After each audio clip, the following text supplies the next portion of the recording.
A second group of Belizean repatriates touched down at the Philip Goldson International Airport this morning after receiving approval from the Ministries of Foreign Affairs and Health, as well as the Immigration Department.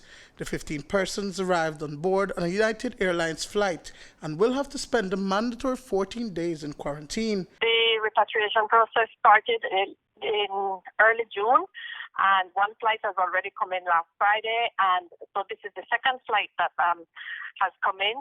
What the process that we're doing at this point is that the Ministry of Health would send to myself and the regional manager a list of the persons who will be on the flight. So it's a manifest of the flight coming in, usually sent just the day before or the morning of the flight.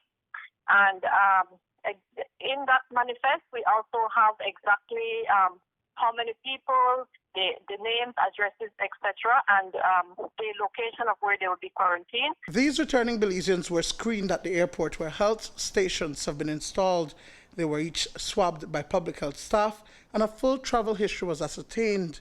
They were then transported via minivans to the Ramada Belize City Princess Hotel on Newtown Barracks, where they will be in isolation for the next 2 weeks. The Ministry of Health has decided to swab everybody on the day one, so the time that they arrive into Belize.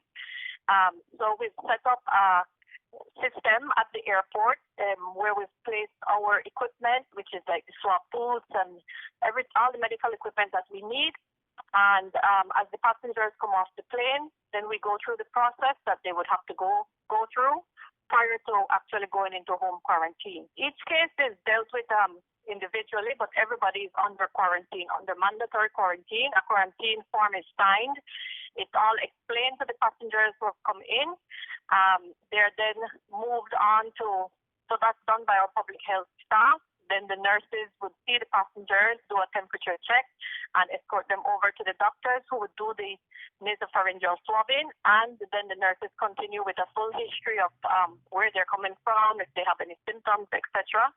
And then they're escorted to their quarantine site. Deputy Regional Health Manager Dr. Melissa Diaz says that these persons will be reswabbed sometime between day 12 and 14 to determine their COVID-19 status. Once the swab test comes out, if they're negative, we would call each person and explain the results and then reiterate the process of quarantining, ensuring that they're doing everything the way that we've asked.